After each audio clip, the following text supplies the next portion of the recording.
Your love is the best part, love is the best part. Your love is the best part, love is the best part. Even if it all falls apart, your love is the best part, love is the best part. Hi, we're Jake and Nikki Hamilton, and welcome to One Flesh, a series where we share marriage stories in the hopes that you would find a little bit of your story in someone else's, realizing that you're not as lost as you think, and the best is still yet to come. In the last episode, you heard part of our story all the way up until when our marriage pretty much broke down. So in this second series, you're going to hear some of the resolve from that and where we went after our major breakdown / breakthrough in our own marriage. Hope that you can take this information and take what we've learned and apply it to your own life.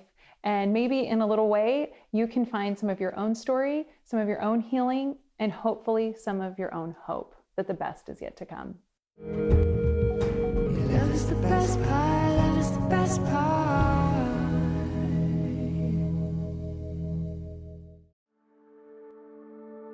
There was so much that was said in 6 hours. It was crazy town. It was insane. But one of the things I remember is in the middle of Nikki talking, and I'm looking at Chris, and this conversation is happening, and I realize, because Chris said it.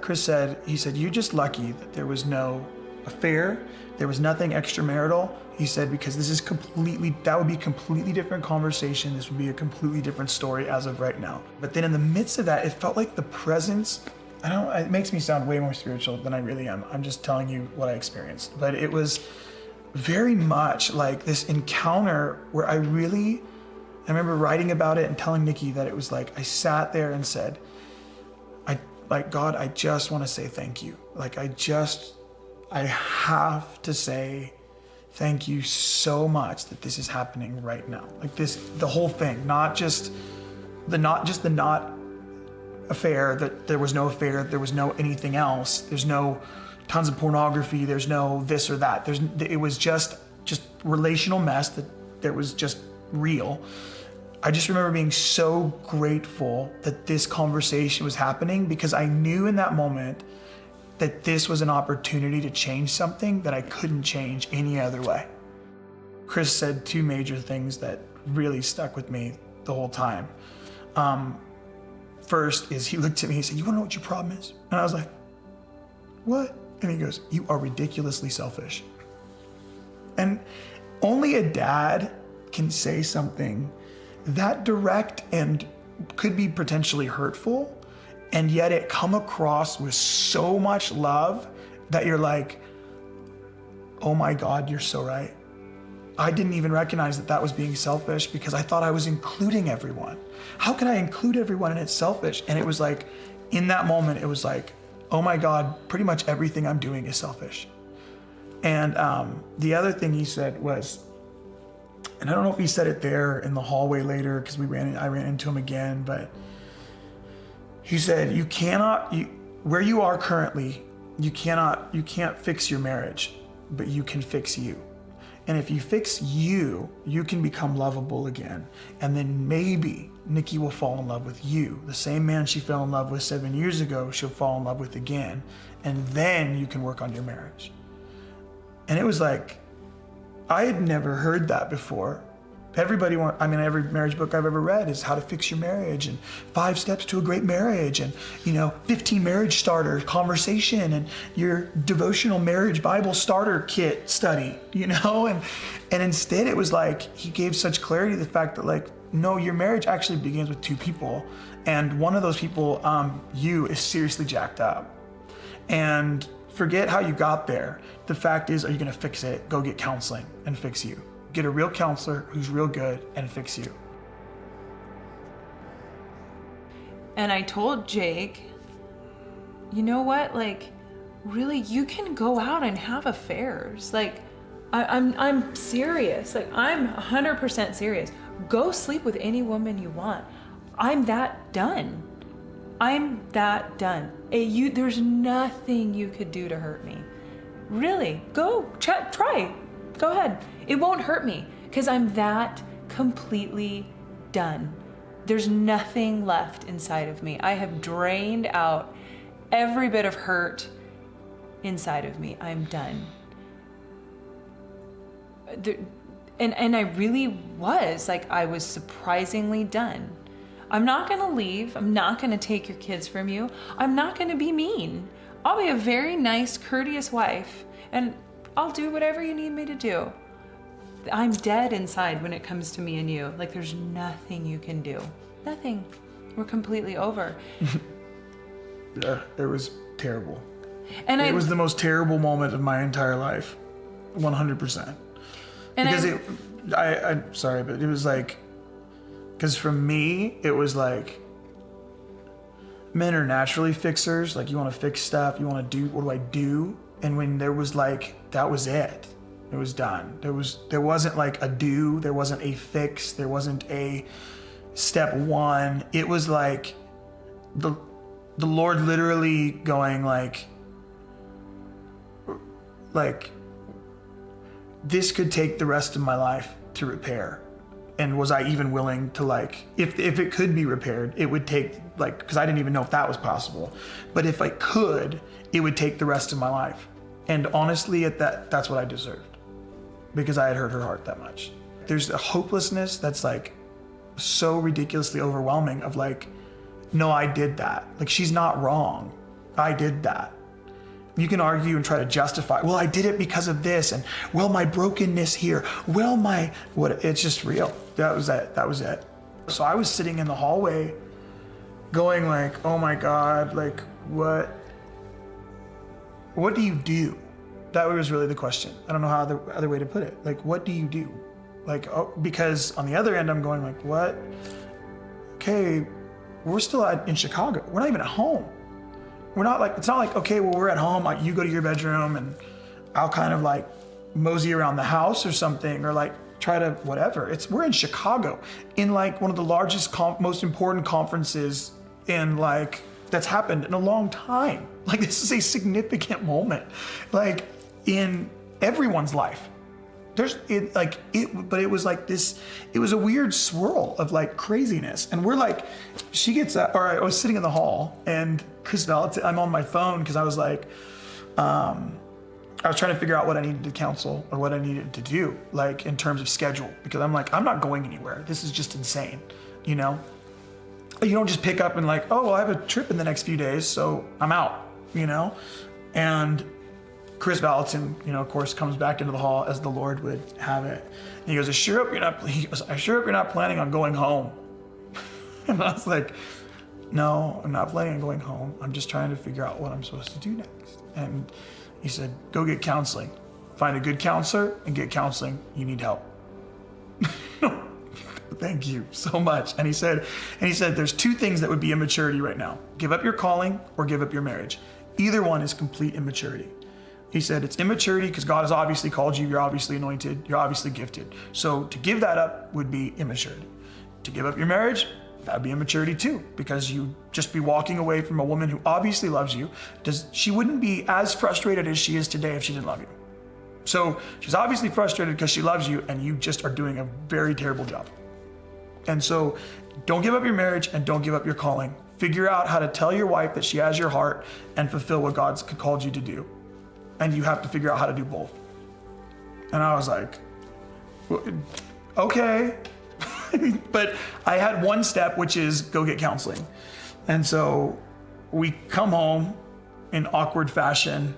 The first night we're home, and I'm sitting down in our house down here somewhere, and the Lord said, I'm like praying, obviously. That's what you do in times of crisis, you pray. And I didn't know what to do. And we had, was praying, and the Lord said, read 1 Corinthians 13. And I was like, well, I know what 1 Corinthians 13 says, And it was very apparent that I did not know what 1 Corinthians 13 said. And I went to 1 Corinthians 13, and immediately it was the very first line, and it was, love is patient. And he said, if you are not that, you can't be anything else. Mm. And I remember going, oh my gosh, like, still it was like, so ridiculously hard. Like, my God, you're just moving so fast, and you've made 1,000 other things more important than what you actually wanted to be important, because you thought if you made these things important, that this would eventually find its purpose. Like that this thing would eventually know that it's like Nikki and the family would know they're important, that their sacrifice was worth something because everything else was really important. When it was the exact opposite, that all of this other stuff was actually not important at all. All the meetings, all the ministry was not really important because this thing that you had at home was so precious. But it was being run over for one reason. Like you weren't willing to play it really slow and make sure every moment, like I guess what the Lord in that moment, I don't know if it was that moment, they all get kind of blended at this point, but it's like at that moment you realize that presence is about being present, and that patience is about being present in the small little moments that seem insignificant. That this moment is the most important thing that you have right now, because you don't ever get this moment back again. But if you're super busy and super impatient, you miss all the little tiny moments that make up a lifetime. So that week, 5 days pretty much, Monday to Friday or whenever it was like I just couldn't eat or sleep. I just devoured 1 Corinthians 13. That's pretty much all I did, was I just sat up at night, the days, reading, meditating, whatever you want to call it, really just desperation, trying to figure out, okay, and then calling a counselor and lining up counseling appointments that like for the next 6 months or 7 months, like lining up counseling appointments, because I was like, I just need help, like, and getting a counselor. Outside of that, it was like just devouring 1 Corinthians 13 and me going, well, no wonder she's freaking hurt. I'm like none of these things. There's not a thing on this list that I can say, well, that one I have covered. Like, well, that one I do well. It's like, no, I'm pretty much all of these. I'm not very nice because I'm super impatient. So I can't be kind because I'm actually impatient. Well, love isn't rude, but I'm actually pretty rude because I'm not very kind because I'm really impatient and I'm actually doing 1,000 other things. I don't really have time to be nice because I'm really got other stuff to do. So if I've got all these other things to do, I can't really be nice because I don't have time for that, because nice takes time, and time is something I don't have because I'm really, really busy with 1,000 other things. And I just looked through this list and I was like, I am none of these things. I have none of this. No wonder my wife doesn't feel loved. It's not about our childhood. It's not about any of those. Yeah, these are all involved and these are all part of it. But in reality, I'm none of these things that the Bible clearly says makes up love. I'm not any of them. Well, I think I spent that week realizing, like, wow, he's really... Because up until this point, we would have those 3-month duels. And it would be like, okay, yeah, well, I'm going to do A, B, or C or whatever. And I'd feel like, wow, I think we made some progress in our marriage. Like, this is really cool. And like maybe 2 or 3 days later, I feel like we were right back where we started. And, all right, well, we'll just walk this road for 6 months till we have another little duel. So I was kind of expecting that that's what was going to happen again. And maybe I'd get 3 days this time because this was a bigger blow, but then we'll just be right back, whatever. And I'd never really seen him that hurt. It was something about it felt different. It was like, wow, he's really, I think he's really processing this at a deeper level than he ever had. And intellectually, that's interesting. But emotionally, quite frankly, my dear, I don't give a damn. I really didn't. And I kind of thought, wow, almost like seeing myself like out here looking at myself going, you're not generally a cold-hearted person. So this is an interesting way that you're operating here, because you're really hurting him by I wasn't being cold, but I was being very indifferent because I was indifferent. And I didn't even know where that switch was inside of me to flick it back over to go, okay, let's care. Let's go back there. Do you remember that hurt place, that really painful, like I'm gonna die place? Let's go back there because maybe, just maybe, he's changed. And maybe just maybe this might be different this time. And so 4 or 5 days later, I went out to dinner with a girlfriend of mine, and I was telling her kind of where we were at and what was going on. And I said, like, honestly, like, would you just pray for me? Because only God will change my heart. I don't even know where the switch is to go back to caring. I came home from dinner that night and sat across the table from him and sort of said, so what are we going to talk about? This is getting awkward walking around, because I'd almost rather you just accepted the fact that I'm done and let's just play Barbie and Ken and not try to act like you're all hurt and you're going to change. Like this, like, yeah, this has like been 5 days. I'm over it. Yeah. Let's go back to Barbie and Ken or whatever we're going to be. And he said he was sorry. And he listed all the reasons he was sorry. And even more than that, he said, I've hurt you in these ways, and I can see now why that's hurt you, because of this, and that. And I realize now that I actually don't even know you. And in a moment, the switch was back over. Because in that moment, I feel like, oh my, he touched that. There's this like longing in your heart that you have, that someone will care about that person so deep inside of you. And in that moment, I knew he really cared. Like, he really cared about who I was. And I really believed that he wanted to know what my dreams were, and that he really was, like, it wasn't a joke this time. Like, I mattered. Like, me as a person, not what I added to his ministry or what I represented as a good Christian wife. Like, me as a person, outside of anything I had to offer him, I mattered to him. It was just like as if the presence of God just came into the room in such a very tangible way. I think we cried and hugged for hours and hours. And I was like, I was just so great. Like, I don't know if then, so you have this 5 days earlier, the greatest hurt. Like, you're like disappointed and hurt, like, cause you're like, I don't know what to do.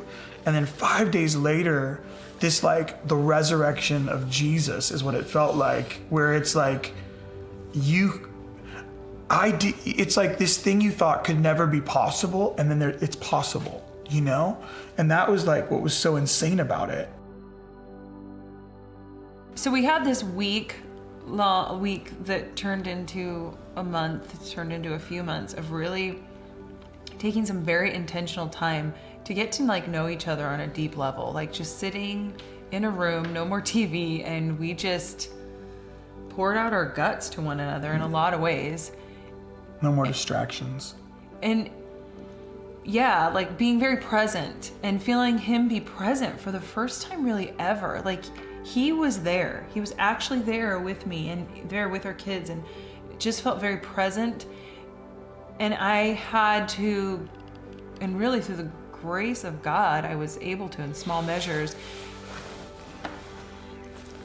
begin to build a little bit of trust that I could be vulnerable with my emotions with him, and it was safe. As this was going on, we had talked to a few people. Obviously, I was calling people that I knew and a couple moms and dads. And then in the midst of that, we ran into somebody who they were supposed to go to this big meeting with a bunch of important people. The night before, his wife had a dream, a significant dream. And in the dream, it was all these really important ministry people around a table having a very important meeting. And in the middle of the meeting, there was this woman dancing on a stripper pole, and she's watching this as the wife. And they're throwing money at her and putting money in her what she was wearing, like her bathing suit or whatever. And the Lord appears to her in the dream and says, "Do you know who she is?" And in her mind, I mean, I think most people, like, you know, in sort of the prophetic world, in this sort of whatever culture, it's like, she was like, "Oh, it's Jezebel, you know, it's the spirit of lust, it's this stuff." And the Lord looks at her in the dream, this is the Jake Hamilton version, in the dream, and says, "No, that's ministry." And she's convincing them that they have intimacy and they have depth, and they're pouring out their hearts to her and their money to her, but they're leaving her, but she is leaving them empty and wanting more. And she woke up in the dream, told him this, and he shares the dream at a very important meeting and all these things. And for me, she shared that dream. I think the husband shared the dream. And it was for me, what I remember the Lord saying is, you have to divorce ministry. Like, for me, that was super important. Like, I had actually married ministry. Like, in my heart, I had covenanted to this thing as if it was God. And I was actually cheating on this thing with my wife. So this thing was getting my time and my attention and my focus. And if I didn't divorce it, like break covenant with it, like Nikki was not gonna get my full heart. And so in my heart, that was super significant. Like I had to it was like deliverance for me. Going, this thing, I break the covenant that I've made with this thing. I had realized I had built this whole other person that was married to this thing that I had to actually get rid of and push as not divorce my calling and my what God had done, the gifts and talents and abilities that God had given me, but it was different than marrying this thing and covenanting to this thing and making it the center of your world. Because what was the center is obviously first God, but ministry is not God, and I had to divorce that reality so that I could give my heart literally to God. Separate from that, give my heart to the Lord so that Nikki got the fullest, my family got the fullest and best part of me, not everybody else. What's really shifted in our lives is now the center of our lives isn't based around ministry and what we're going to do next and what God's calling us to do in the church and with the body of Christ. What God's calling us to do is with each other.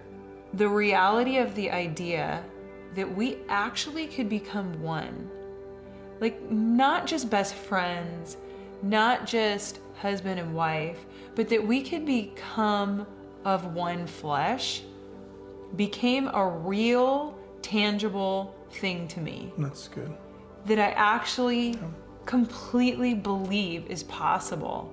And I feel like every day there's a knitting of our flesh together in a deeper way than I really ever hoped for. Like, it wasn't even something I thought was possible or something I even desired.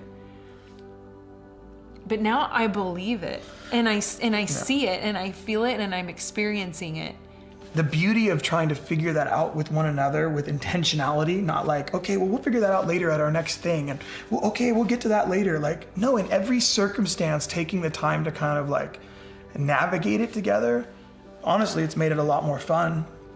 And I think we've gotten from, we had to start at a clean slate. Like, I really had to realize, okay, if this is gonna work, I have to let the past be the past and let the present be. And I have to take that risk in my heart that says, I might get hurt, but I have to take the risk because the marriage and my love for you is worth it. Like, you're worth it, and I'm gonna trust you. And that's not an easy thing to do, and it's a process, and I'm not saying I've arrived there, but there is a part of going, I am gonna put myself out on the limb again and trust that you're not gonna hurt me.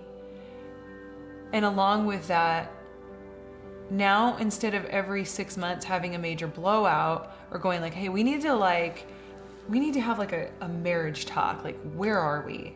I feel like that's a every 15-minute focus. This is number one focus. Every 10 minutes, are we still okay? Not in a way that's oh, I'm super insecure. Are you okay with me? Am I okay with you?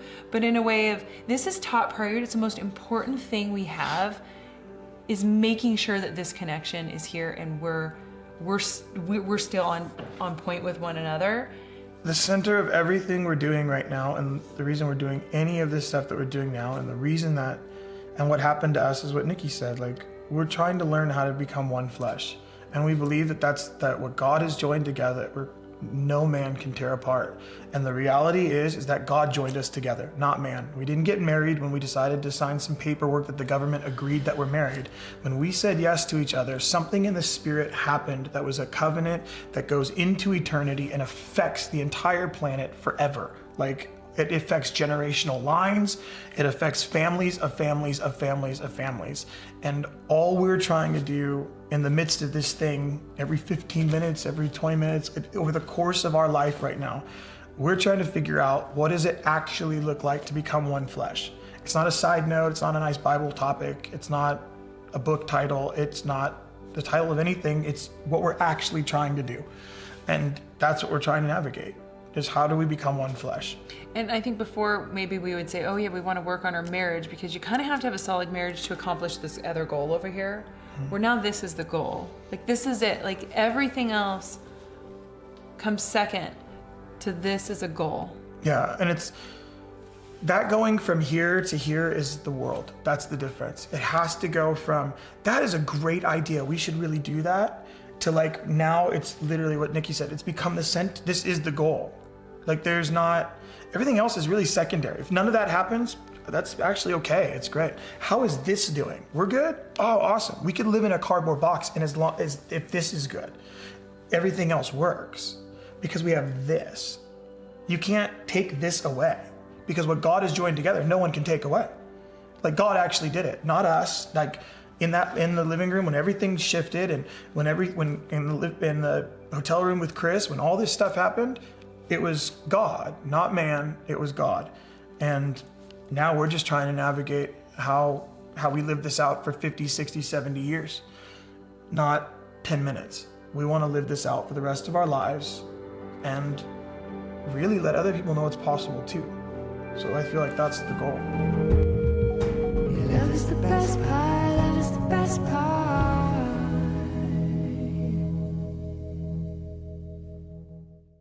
Well, there you have it. Most of our story. Of course, there's a lot else that's happened in the in-betweens, but that was a chunk of it. And I think what struck me the most, even just rewatching that, was God's desire for us in our marriage to become one flesh. And we say that at the altar, and it's in our very vows. But what does that actually mean on a day-to-day basis? There's so much of life that comes in the way that tries to separate and divide us and keep us from fully becoming one flesh.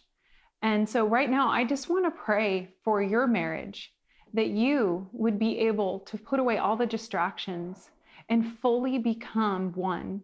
So we ask, Father, right now, for every person watching, for everyone who is married and ones who will be married and have that desire, God, that you would unite them. All in the spirit we know we already are. That minute we say yes on the altar, we become one. But God, that in our daily lives, in our hearts, we would be united. We would not be opposing each other. That you would help us to let down former hurts and fears, to fully embrace our marriage and walk in unity with one another. And God, we just also pray that husbands and wives, that your primary identity wouldn't be found in what you do, that it's not found in a title, it's not found in a job description, that who you are will never be defined by the work you do or what you produce, that it is always found in your character. It's found in who you are, not what you do. We believe that as sons and daughters, we ask for a spirit of adoption to come into every single one of these homes that would break fear and break bondage to job descriptions, where we find all of our hope and all of our security and all of our affirmation and what we do. And we, God, we break that cycle, that workaholic cycle in Jesus' name, in homes all over the world, that will get to be able to see this, that spirit, that bondage will be broken, and they'd find their identity in who they are in you and you alone. That you would come as a father into these homes, into these relationships, and speak identity and truth into every individual life in Jesus' name. And we just bless you guys. We thank you so much for joining us on our journey, and we'll see you in the next episode. Your love is the best part, love is the best part.